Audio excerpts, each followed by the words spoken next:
ramalan Jayabaya tentang keadaan dunia saat ini. Lalu dia menggabungkan sejarah 7 presiden belakangan di Indonesia yang ternyata berpola atau ada polanya. Pola sepertinya halnya di Amerika. Rakyat Amerika memilih yang sesuai dengan kebutuhan bangsa Amerika pada saat itu untuk mengantisipasi masa depan dan manfaat yang akan rakyat dapatkan ke depannya. Jadi kalau rakyat Amerika perlu keuntungan finansial alias rakyatnya mau kaya, maka Partai Republik lah yang terpilih menang. Karena Partai Republik cirinya menurunkan pajak dan menswastakan negara. Kalau Partai Demokrat yang terpilih, pajak naik namun fasilitas negara untuk rakyat jadi gratis dan lengkap seperti sarana kesehatan dan pendidikannya. Demikian juga 7 presiden Indonesia menjabat selama ini, maka semua bergaya sama, yaitu heavy on government atau berciri apa-apa pemerintah, ala Partai Demokratnya Amerika, ala sosialisnya Tiongkok. Sementara para kandidat yang akan bermain di 2024 saat ini semuanya berciri sama, berpola sama dengan 7 presiden yang telah berkuasa, apa-apa pemerintah. Ciri presiden yang lalu-lalu adalah kuat hutang pinjaman dari negara lain. Dulu banyaknya ke IMF, sekarang malah 2, IMF dan Tiongkok. Dan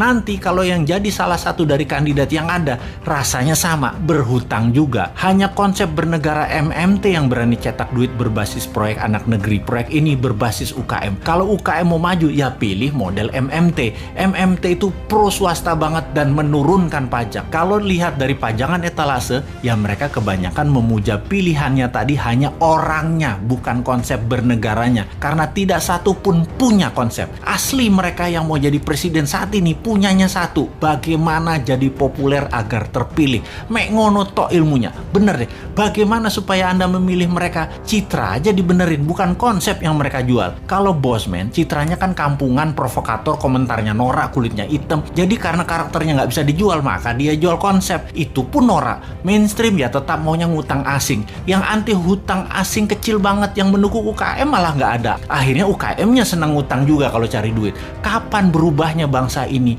Begitu kuat doktrin minjem itu di kepala semua pejabat sampai UKM-nya pun tidak ada alternatif lain. Ternyata Satrio Piningit atau kesatria yang dipingit itu keluar ketika ada goro-goro atau malapetaka dahsyat menghancurkan negara dan dunia. Saat ini virus corona dianggap goro-goro. Lalu ketika goro-goro terjadi, ada kesatria yang suaranya saja muncul, wajahnya dan penampilannya dipingit, tidak muncul, yaitu Bosman. Jadi kesatria yang dipingit tadi adalah kesatria yang terus-menerus memberikan arahan, solusi, dan sosoknya dipingit, diumpetin, yang penting pesannya tercapai. Lalu pola kepemimpinan nasional yang lengkap menjabat. Pak Karno itu Majapahit atau Jawa Timuran, Pak Harto itu Jawa Tengah atau Mataraman, Pak SBY itu Majapahit, Pak Jokowi itu Mataraman, dan Bosman itu Jawa Timuran Majapahit. Begitu pola penggantinya seharusnya. Abis Mataram ya Majapahit. Dan sekali lagi sahabat, kedua informasi terakhir itu lebih ngaco lagi sahabat dari MMT-nya Bosman dan pro swastanya Bosman. Wes, sekarang kita semua sing sehat, selamat, tinggikan imunitas dengan banyak guyon-guyon segar. Jangan urusi Bosman. Bosman memang jancuk.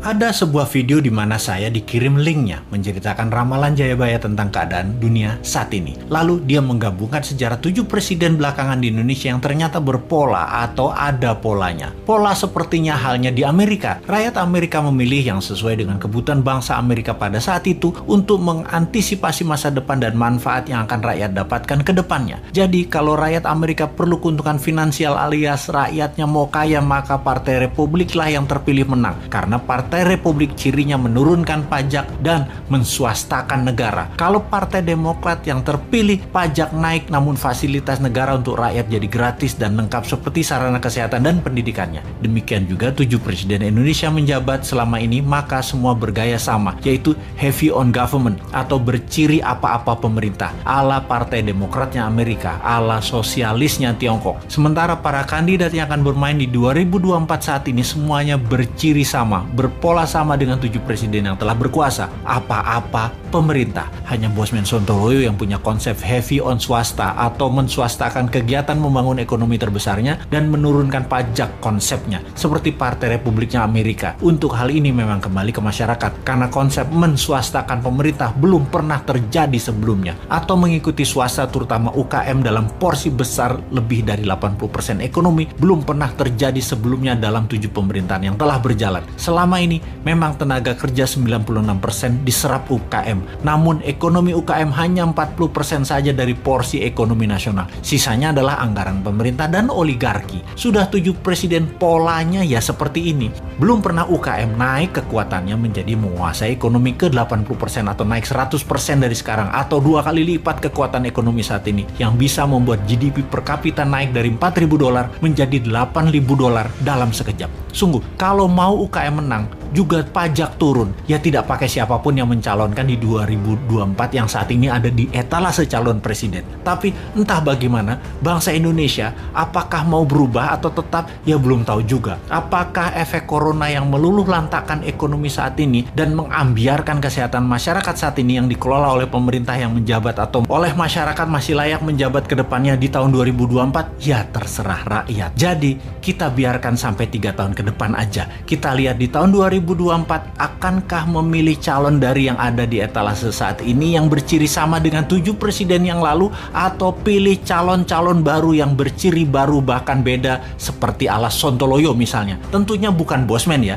dia mah nggak pantas, orang pedagang recehan dan provokator doang bisanya. Ciri presiden yang lalu-lalu adalah kuat hutang pinjaman dari negara lain. Dulu banyaknya ke IMF, sekarang malah 2, IMF dan Tiongkok. Dan nanti kalau yang jadi salah satu dari kandidat yang ada, rasanya sama, berhutang juga. Hanya konsep bernegara MMT yang berani cetak duit berbasis proyek anak negeri. Proyek ini berbasis UKM. Kalau UKM mau maju, ya pilih model MMT. MMT itu pro swasta banget dan menurunkan pajak. Kalau lihat dari pajangan etalase, ya mereka kebanyakan memuja pilihannya tadi hanya orangnya, bukan konsep bernegaranya. Karena tidak satu pun punya konsep. Asli mereka yang mau jadi presiden saat ini punyanya satu, bagaimana jadi populer agar terpilih. Mek ngono tok ilmunya. Bener deh, bagaimana supaya Anda memilih mereka? Citra aja dibenerin, bukan konsep yang mereka jual. Kalau Bosman, citranya kan kampungan, provokator, komentarnya norak, kulitnya hitam. Jadi karena karakternya nggak bisa dijual, maka dia jual konsep. Itu pun norak. Mainstream ya tetap maunya ngutang asing. Yang anti hutang asing kecil banget, yang mendukung UKM malah nggak ada. Akhirnya UKM-nya senang ngutang juga kalau cari duit. Kapan berubahnya bangsa ini? Begitu kuat doktrin minjem itu di kepala semua pejabat sampai UKM-nya pun tidak ada alternatif lain. Kembali ke video yang linknya saya dapat dan saya nonton, ternyata Satrio Piningit atau kesatria yang dipingit itu keluar ketika ada goro-goro atau malapetaka dahsyat menghancurkan negara dan dunia. Saat ini virus corona dianggap goro-goro. Lalu ketika goro-goro terjadi, ada kesatria yang suaranya saja muncul, wajahnya dan penampilannya dipingit, tidak muncul, yaitu Bosman. Jadi kesatria yang dipingit tadi adalah kesatria yang terus-menerus memberikan arahan, solusi, dan sosoknya dipingit, diumpetin,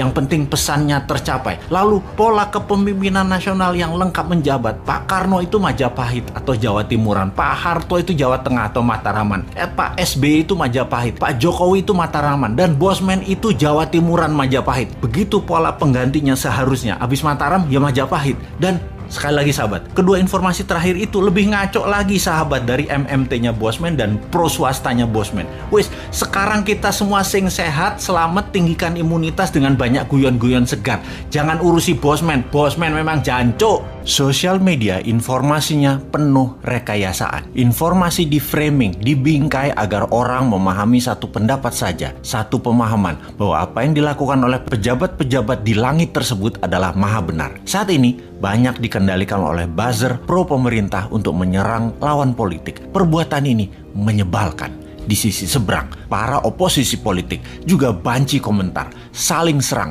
saling balas dengan kasar, norak, tak terdidik, juga tak pernah berhenti. Keberisikan di media urusan perpolitikan tidak selesai-selesai ini. Ada tidak ada pilpres, pokoknya saling serang aja. Tujuan akhir adalah ingin jadi presiden. Sementara persoalan itu banyak banget. Pandemi aja masih bertele-tele. Semua ini sudah hampir 5 tahun. Sejak tahun 2017, zaman Ahok Anies DKI, sampai sekarang. Di tahun 2019, nomor 1, nomor 2 melanjutkan perang. Keturunan Tiongkok versus keturunan Arab. Itu masih ada sisa-sisa akses 2017 DKI yang terus diperluas ke arah kemana-mana. Bawa-bawa agama, bawa-bawa sosial status. Pokoknya semua ini asli menyebalkan. Padahal keduanya saudara, sebangsa setanah air. Kenapa sih perang politik bawa-bawa sara, suku, agama, ras, dan antar golongan itu? Itu kerendahan derajat bernegara. Itu rendah. Lalu Sekarang nomor 1, nomor 2 bergabung.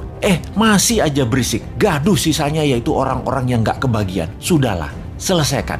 Janganlah lagi kalian bungkus bernarasi serangan lewat ayat. Janganlah dibungkus sok kebinekaan. Apapun itu, sudahi. Damai dan hentikan propaganda saling jelekkan SARA tanpa solusi positif bernegara. Masih tersisa residu oposisi dan incumbent. Sahabat semua, komen ini bukan karena Bosman pro oposisi atau Bosman pro incumbent, tetapi karena ingin kalian pada damai. Setidaknya isi media jadi segar, tidak menakutkan dan tidak menyebalkan, saling jelek-jeleki, agar bisa kita menang melawan musuh bersama yang namanya COVID dan globalis. Dengan bersatu, kita berikan solusi-solusi, berikan alternatif-alternatif dan tindakan nyata. Sekarang ini yang bisa nasehatin seperti begini kayak yang peduli Indonesia damai itu hanya New Mind, yang memang maaf terkadang agak nyinyir New Mind ini terhadap incumbent dan oposisi. Namun New Mind selalu memberikan solusi. Cara nyeleneh dan sontoloyo dipilih dengan sengaja agar dapat perhatian banyak pihak. Usul kali ini adalah untuk menengahi dan menyudahi perang buzzer rupiah di dua sisi. New Mind sekali lagi memberikan solusi. Biar hemat anggaran, biar dialihkan buat korban pandemi. Untuk itu,